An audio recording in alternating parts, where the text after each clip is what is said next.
Senhor Jesus, Ele quer nos ensinar a entrar em meio à miséria do homem, para transformar realidades, para transformar ambientes. Senhor, por isso que nós te pedimos para que o Senhor nos ajude, Deus, a sermos a beleza em meio ao caos desse mundo, Senhor.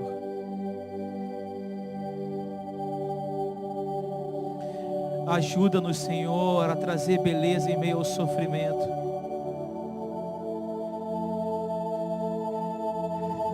Ajuda-nos a sermos pais para aqueles que não têm um pai, Senhor.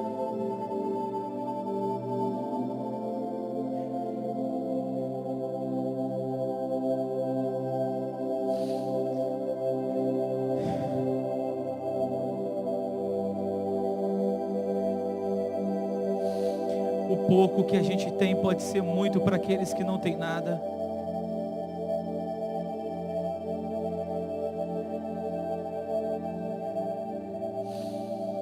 Permita o Senhor mover algo no seu coração. Permita que o Senhor venha derramar essa compaixão dentro de você.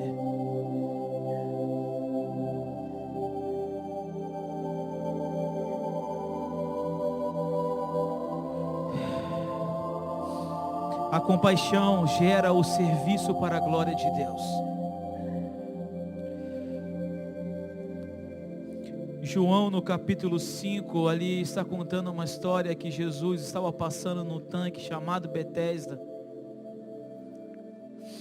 E ele passa por aquele tanque, havia mais ou menos umas 5.000 pessoas enfermas ali, esperando o agitar das águas daquele tanque, para que elas pudessem ser curadas. E Jesus passa por essas pessoas e vai até um homem coxo. Um homem que estava ali há 38 anos esperando uma oportunidade de ser lançado naquele tanque. E eu creio que ninguém seria tolo o suficiente de ficar 38 anos ali sentado. Aquele homem via muitas curas, ele via muitas manifestações ali naquele tanque. Mas aquele homem estava ali sentado, aquele homem era um homem rejeitado, ele estava totalmente à mercê da sua própria sorte. Até que ele encontra Jesus.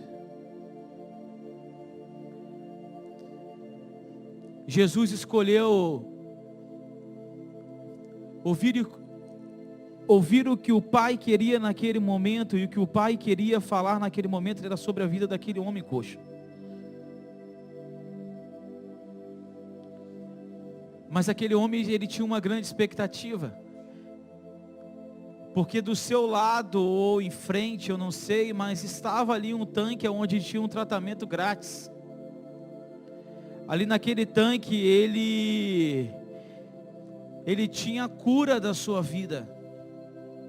E a Bíblia diz que era um sábado.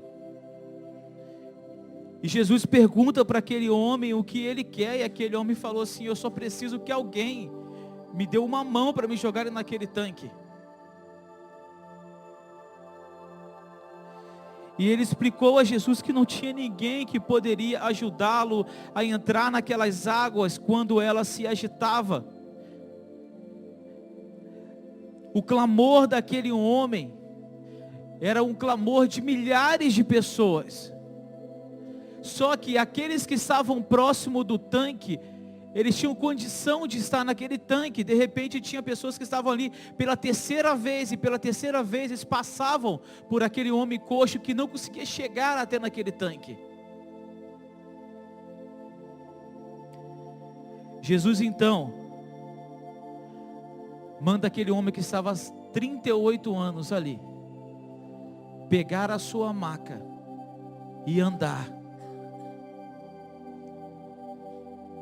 Isso foi no sábado em Jerusalém. Se fosse qualquer outro dia da semana, ia todo mundo esquecer, mas era sábado. O dia em que era proibido carregar a maca. Mas não foi por engano que Jesus ele fez isso, mas ele fez isso como um apontamento de compaixão e de provocação em meio à justiça de Deus naquele tempo. Jesus estava sinalizando um movimento para aquele tempo. Jesus estava sinalizando algo para aquele tempo. E Jesus ensinou que Ele é o próprio tanque. Ele ensinou que Ele podia agitar as águas estagnadas daquele lugar. Jesus então foi para outras cidades para agitar as águas. E Jesus começou a nos ensinar que um movimento de compaixão gera um serviço. Os que estavam ali para acusar a Jesus porque era sábado, não estavam nem aí, porque aquele homem estava ali há 38 anos. E Jesus quebra sim alguns conceitos, não acerca do sábado, mas acerca da rejeição para com o homem. Jesus não era um fora da lei que queria só quebrar o sábado. Mas Jesus está nos ensinando a gente se importar com o homem, a se importar com aquilo que ele importa. Por isso que quando me perguntam o que é ser um missionário, eu sempre falo que o missionário não é somente aquele que vai para outras nações, mas é a difícil viagem de sair de si mesmo, ir de encontro ao outro, ir de encontro ao necessitado, ir de encontro ao perdido, ir de encontro à prostituta, ir de encontro ao preferido de Jesus para a glória de Deus. É muito bom quando a gente vai a outras nações. Isso pode ser até mais fácil do que sair de nós mesmos. Mas uma vez eu volto, porque entre a teoria e a prática existe um abismo. E são muitos que estão presos nele, porque nós sabemos o que fazer, mas não fazemos. Por que a gente não faz? Porque a gente tem uma dificuldade de transportar aquilo que a gente se tornou. Por quê? Porque na verdade eu não sei o que eu sou. Mas aquilo que eu sou, eu só vou saber através de um momento de intimidade e de relacionamento com o meu Pai. Porque o Pai aponta aquilo que você é. E aquilo que você é vai refletir naquilo que você faz. Então não importa o tanto que você faz, mas o que importa é aquilo que você é. E aquilo que você é tem muito a ver com a missão apostólica da igreja. Porque Ele está construindo com pedras diferentes que não podem ser lapidadas por mãos humanas. Mas o próprio Senhor está nos forjando, está nos lapidando para construir aquilo que Ele quer nos últimos dias. Existe uma necessidade urgente de permitir que o Senhor venha nos moldar, venha tratar o nosso caráter, venha tratar a nossa vida. Nós não podemos mais levar as coisas de qualquer jeito. Ele nos chamou para uma obra séria, para homens e mulheres de verdade. Como diz em Apocalipse, face a face com a morte, todos os dias eles não amaram as suas próprias vidas. Nós fomos chamados por essa recompensa. Nós fomos chamados para algo maior. Nós fomos chamados para obras maiores. E para obras maiores existe uma necessidade de obediências maiores.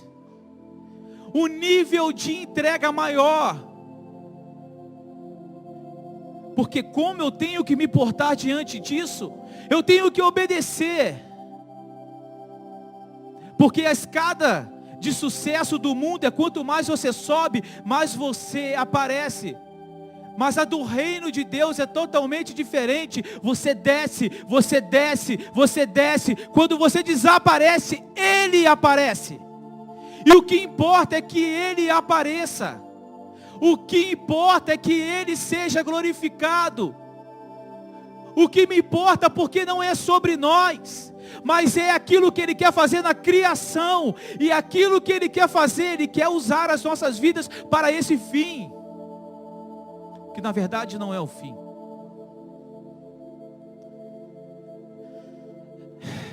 Mas é necessário uma obediência radical nesses dias.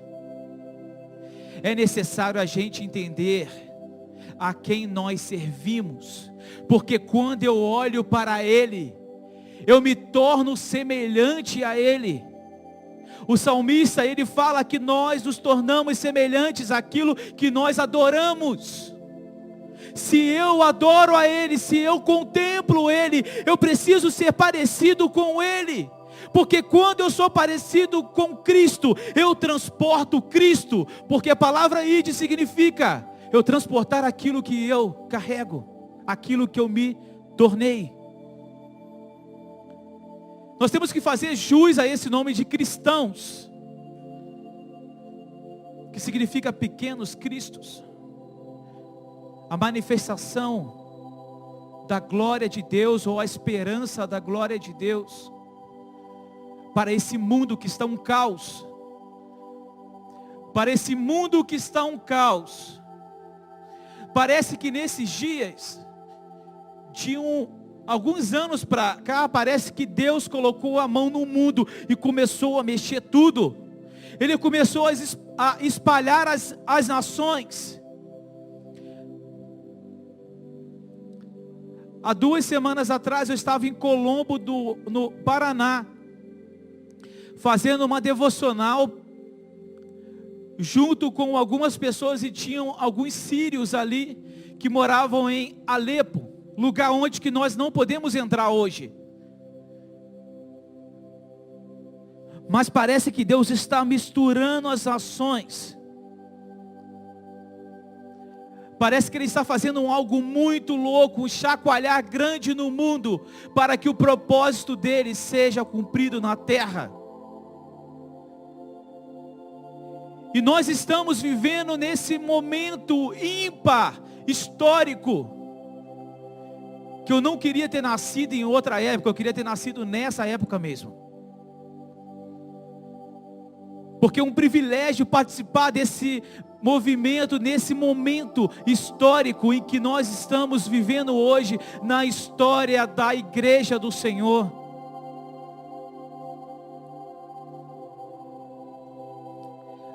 Agora, queridos, você tem uma escolha. Ou você vai viver a normalidade dessa vida, ou você vai viver de uma forma intensa, para que o evangelho do reino de Deus seja proclamado através do testemunho da sua vida.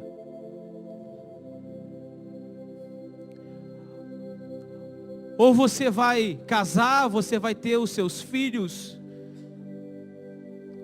e depois você vai envelhecer, aposentar, e quando você olhar para trás, nada você produziu na sua vida, foi tudo como um vento. Porque, gente, tudo passa e passa muito rápido. E no final da sua vida, no final da sua carreira, você vai olhar para trás e vai falar assim: minha vida foi como um vento. Em nada eu proclamei, em nada eu busquei, em nada eu fiz. Eu sempre digo que o maior medo da minha vida é terminar a minha carreira e não cumprir aquilo que Deus me chamou. Eu acho que deveria ser o seu medo também. Eu quero fazer muito como Paulo fez: combati o bom combate, encerrei a carreira e guardei a fé. Ou então, como o próprio Jesus, ele falou: está consumado. Tudo que eu tinha que fazer por vocês eu já fiz, está consumado, está tudo pronto. Ou então Paulo, mesmo de falar assim, praticamente 70% da Ásia Menor eu consegui evangelizar sozinho.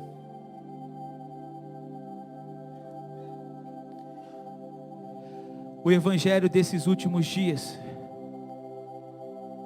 é um evangelho de algo radical. Eu falei aqui ontem sobre aquele homem que eu encontrei lá no Iraque.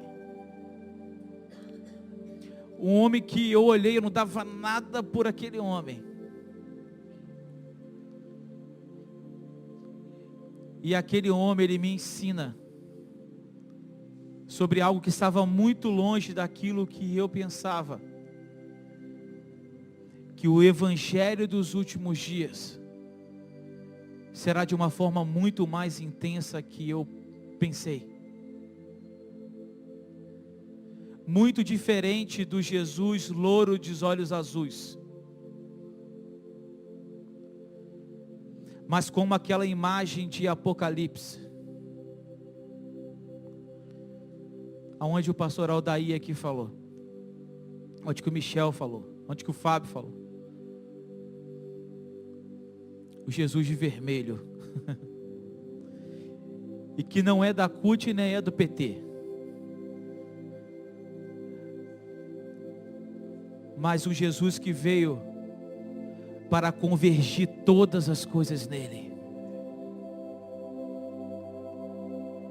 Que tem a ver com a intensidade das nossas vidas nesses dias.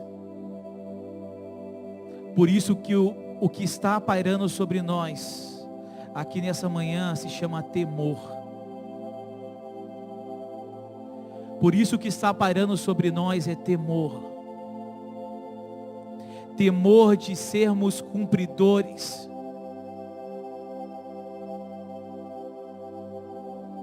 Do grande mover de Deus nos últimos dias.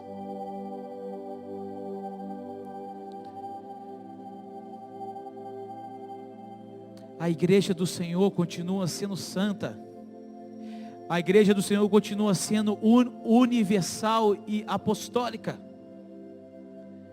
A igreja do Senhor não se desviou do caminho como muitos pensam. Existe uma igreja gloriosa, porque ela expressa a realidade do reino presente e aponta a esperança do reino vindouro. Existe uma realidade presente que nós podemos desfrutar dela. Existe um reino inaugurado a partir de Jesus. O já, ainda não. Onde nós podemos expressar aquilo que Ele é, aquilo que Ele pensa, aquilo que Ele faz. E com isso, a gente cooperar para a esperança do reino vindouro. Por isso que eu sempre digo que a oração do Pai Nosso não é apenas uma oração, mas é um estilo de vida. Quando Ele diz Pai Nosso que estais nos céus, Ele está apontando que nós iremos construir isso em família. Porque esse foi o desejo de Deus. Esse foi o desejo da comunidade, da Trindade. Pai, Filho e Espírito Santo, a partir de uma família, Ele cria uma família para povoar a terra, para guardar e cultivar a terra. E Jesus nos ensina que para viver, nós precisamos viver como família, por isso que o Pai é nosso. Por isso que Ele diz que santificado seja o teu nome, porque isso também revela o meu testemunho, o seu testemunho para as nações.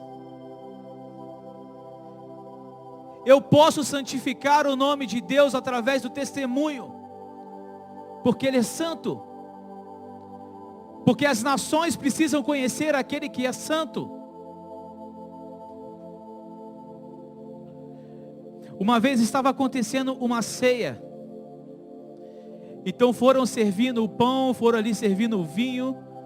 tinha pessoas de 64 nações diferentes. Serviram a todos os que estavam ali. E de repente o cara que estava servindo a ceia perguntou: ainda falta alguém ainda a ser servido? E de repente levantou um homem e falou: os Yazidis no Iraque ainda não foram ainda servidos. O outro levantou e falou assim: os flecheiros lá do Amazonas ainda não foram ainda servidos. Nós precisamos ter essa consciência que o reino presente e o apontamento dessa esperança implica em uma ação das nossas vidas hoje. Nós estamos dentro do plano redentivo de Deus na sua criação. Você não é um qualquer. Você não é um zero à esquerda. Você é filho e filha. João capítulo 1 versículo 12: a todos o quanto receberam, foi-lhe dados o direito de serem chamados filhos de Deus. Romanos 8 diz que a criação aguarda com grande expectativa a manifestação dos filhos de Deus que somos nós. Por isso que nós não devemos mais deixar ela viver numa grande expectativa ou até tendo dores de parto. Nós precisamos nos revelar ao mundo naquilo que Cristo é, naquilo que Cristo promove em nós e através de nós, mas não para nós, mas para Ele, para a glória dEle. Mas você tem uma escolha a fazer, se é que você pode. Ou você começa a se engajar com toda a tua força, com tudo aquilo que você tem, com todo o seu conhecimento, entendimento, com toda a sua riqueza, com toda a tua sabedoria, com todo o seu poder, com tudo aquilo que você carrega. Ou você começa a entrar debaixo desse plano, ou então você vai virar alvo desse plano. Eu te aconselho a fazer parte do plano e não se tornar alvo desse plano. A igreja não precisa estar fora do mundo, porque ela foi deixada como luzeiro para esse mundo. Na oração intercessória de Jesus, em João 17, Jesus foi muito claro: Pai, não tire eles desse mundo. É por isso que nós estamos aqui nesse lugar. Eu falei com um colega meu ontem: eu estou no congresso lá na rua Ceará. Ele falou: o que você está fazendo aqui aí, rapaz?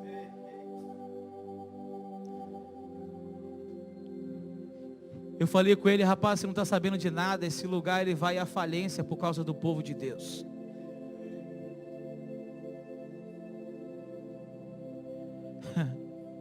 Não é de tanto fazer, mas está relacionado a uma refutação ao pecado original, que está totalmente ligado à obediência. Nós não somos filhos do primeiro Adão, filhos da desobediência. Nós somos filhos, nós somos participantes e co-herdeiros junto com o último Adão.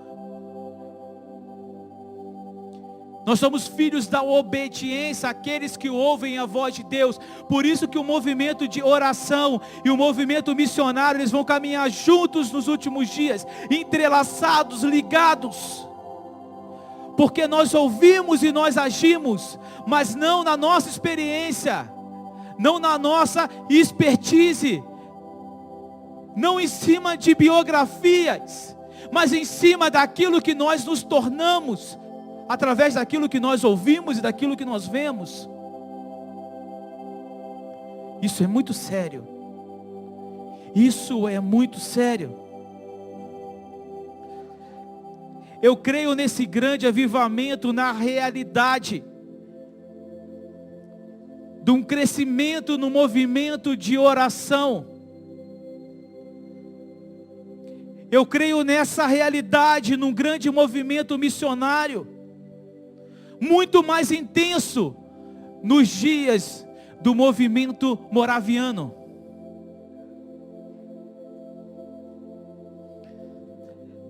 Eu estudei muito sobre o movimento morávio, e que eu sou apaixonado.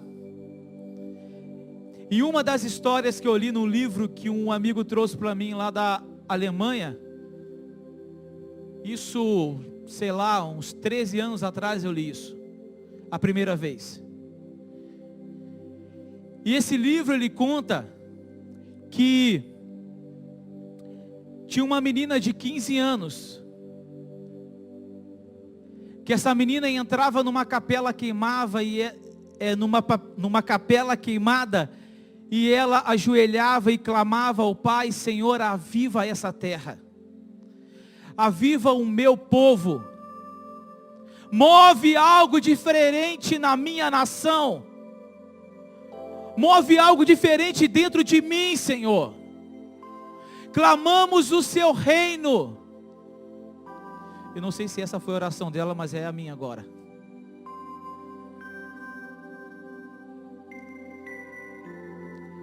E a história conta que um movimento que foi feito com refugiados,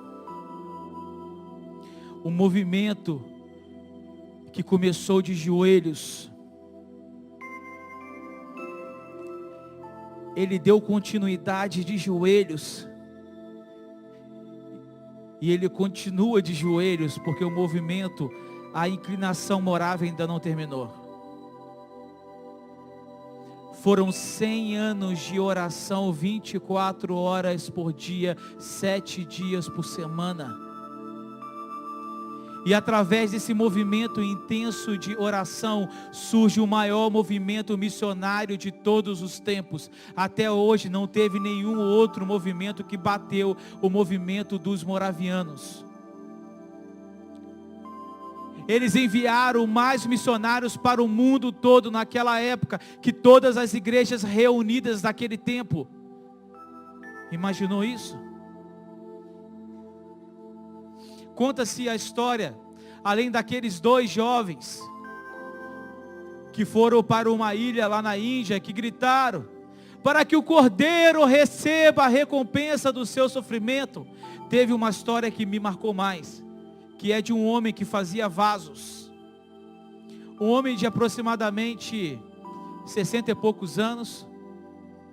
O conde Zinzendorf chega na casa dele e fala assim: eu tive um sonho, e o sonho era que a Groenlândia tinha sido alcançada pelo poder de Deus. E ele perguntou para aquele homem que estava ali, falou assim: e Deus me mostrou você. O que é que você precisa para você ir para a Groenlândia? E ele falou assim: um par de sapatos velhos.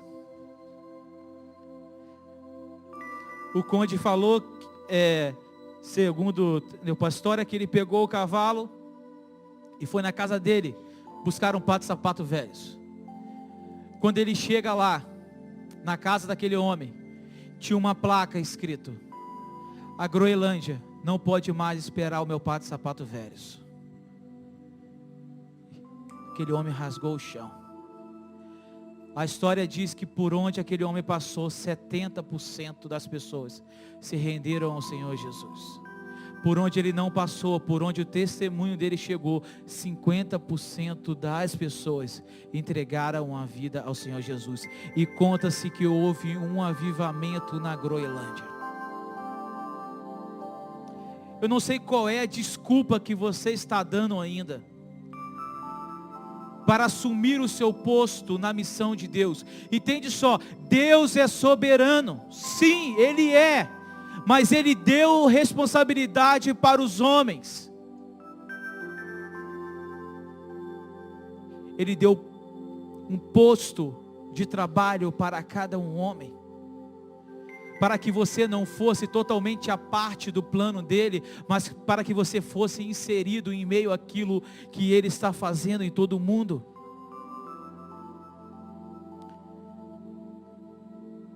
Maico, mas como me envolver, mas como participar, mas como... Gente, não precisa de anjos. Não precisa vir nenhum anjo do céu e falar o que você tem que fazer.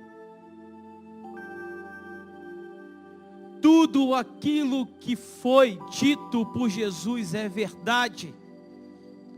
E tudo aquilo que Ele nos mandou fazer continua sendo uma verdade. Porque toda a criação e a história continua sendo o palco e a matéria-prima da missão de Deus. Por isso que Ele diz, ide por todas as nações.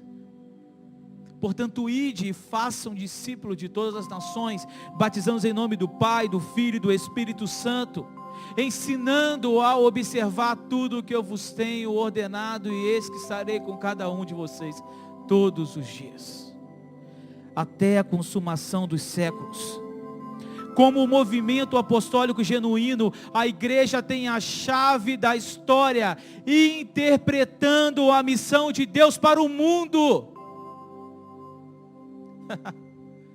Deus está fazendo isso e nos inseriu nesse plano.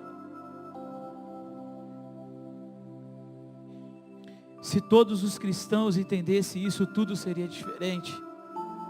A missão da igreja é cumprir a missão de Deus, nada mais e nada menos. Nós aprendemos aqui sobre a missão de Deus. Nós aprendemos sobre a perspectiva paulina de Atos 20 e 24. Que eu não tenho nada precioso na minha vida a não ser cumprir a missão de Deus. Através da vocação que Ele me deu. Através desse presente. Algumas atitudes radicais, elas podem produzir frutos surpreendentes na missão de Deus e para aquilo que Deus está fazendo no mundo. O nosso sim pode mudar a história de muitas e muitas vidas. Pode mudar a história de comunidades. Pode mudar a história de famílias. Pode mudar a história da Síria. Pode mudar a história do Oriente Médio. Pode mudar a história da nação brasileira. Nós temos uma tarefa e precisamos terminá-la. Mas tudo na nossa vida precisa ter um primeiro passo. Eu preciso sair do campo da teoria e engajar no campo da prática. Mas essa prática não envolve só o fazer, mas envolve você ser.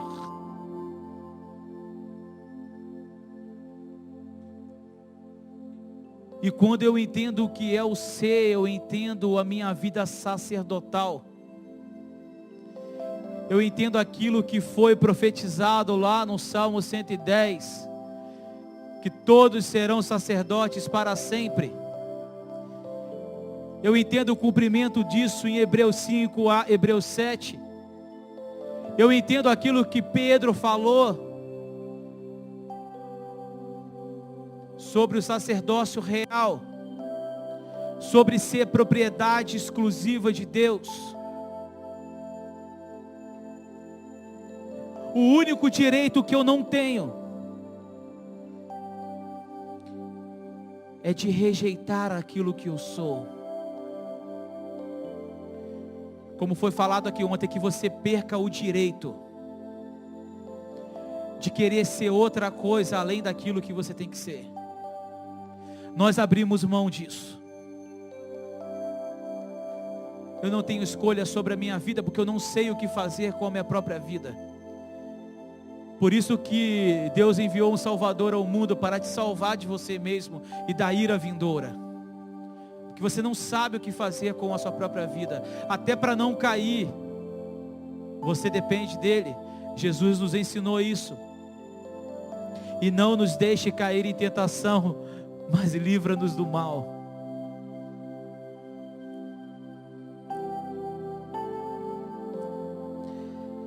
Atualmente na nação brasileira hoje, nós temos 40 mil comunidades, sem a presença de missionários, ou sem o conhecimento de quem Ele é. Nós temos mais de 20 mil comunidades nos ribeirinhos e entre as tribos indígenas. Nós temos quase 20 mil comunidades no sertão brasileiro, entre sítios, povoados, quilombos e vilarejos. 3 mil comunidades quilombolas, sem missionários. Eu conto que eu já entrei em uma que eles não conheciam o nome de Jesus. Eles não sabiam quem era Jesus. Quando eu perguntei de Jesus, eles falaram assim: ele não está aqui, ele não mora aqui. Eles não sabiam quem era Jesus. E quando eu dei uma Bíblia ao homem, ele falou assim: esse livro ele é muito grande, e a gente não conhece nada, e não tem ninguém que possa vir aqui e nos ensinar. Uma comunidade de mais de 100 pessoas, clamando: por favor, alguém venha me ensinar as Escrituras. Enquanto isso, a gente está brigando para ver quem vai ser o próximo ministro top do Brasil. Enquanto isso, a gente está chorando porque o pastor não me deu uma oportunidade para poder pegar o microfone. Queridos, existe 40 mil microfones vazios no Brasil. Existe 1.732 povos no mundo que estão com microfones vazios. Não tem ministros, não tem músicos, não tem clamor, não tem orações.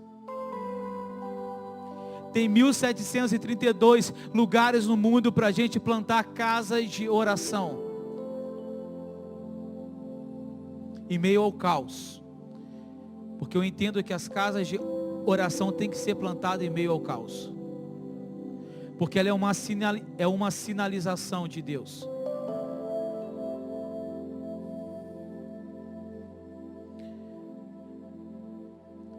Só que o Senhor, Ele está nos convidando, o Senhor está nos chamando para sermos participantes disso. E o seu sim pode mudar a situação de milhares e milhares de vidas. Nós podemos, através desse movimento, para poder finalizar, gerar elementos práticos para a expansão do Evangelho. Quando nós estamos fundamentados na verdade, como o Michel falou aqui, de quem Ele é, do Cristo, o Filho do Deus vivo. Quando nós somos fundamentados nessa verdade, nós temos tudo aquilo que nós precisamos para sermos missionais ou missionários no Brasil ou nos confins da terra. Como é que evangeliza um árabe? Da mesma forma que você evangeliza uma prostituta.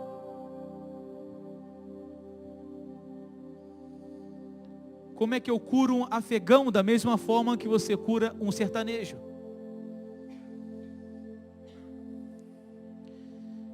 Nós não temos oscilações de palavra, a palavra é uma só. E essa palavra quem vai liberar a ação de Deus nas nossas vidas. Porque o Logos se fez carne e habitou entre nós, viveu entre nós, e a sua vida nos ensinou como viver, e Ele entregou a sua vida por nós, Ele ascendeu aos céus e deixou o seu Espírito para nos guiar em toda a verdade. E essa verdade ela não oscila, essa verdade ela não muda, mas essa verdade precisa ser um fator transformador na nossa vida, para que a gente possa levar esse evangelho transformador para comunidades e nações. O problema disso tudo, a problemática disso tudo, é o que iremos fazer com a nossa vida. É para quem que nós estamos dedicando o nosso tempo, ou para quem nós temos entregado os nossos dias. A problemática toda é essa. Ou eu fico estagnado, ou eu deixo aquele que veio para agitar as águas, agitar a minha vida, para que eu possa tocar as nações dessa terra.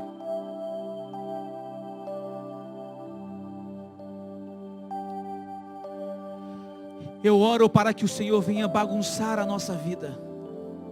Eu oro para que Ele venha chacoalhar o nosso coração. Eu oro para que Ele venha tirar o nosso chão. Eu oro para que Ele venha nos reposicionar. Eu oro para que Ele venha nos trazer de volta para o lugar onde a gente não deveria ter saído. Eu oro para que Ele venha fazer algo dentro de você. Eu oro para que Ele venha ofender a sua mente. Eu oro para que Ele venha ferir a rocha do seu coração. Para que você seja um ser inconformado. Inconformado com a sua vida, inconformado com as 1732 etnias no mundo, que carecem do evangelho, do testemunho. Porque foi para isso que nós fomos chamados. O poder de Atos 1:8 não veio apenas para a gente poder pular e dançar, ou para falar línguas estranhas. O poder de Atos 1:8, a Bíblia diz que serve para você ser testemunha. Para você ser testemunha. Como eu disse aqui ontem, da palavra martírio, que é entregar a sua vida por uma causa. Que é entregar a sua vida por uma causa.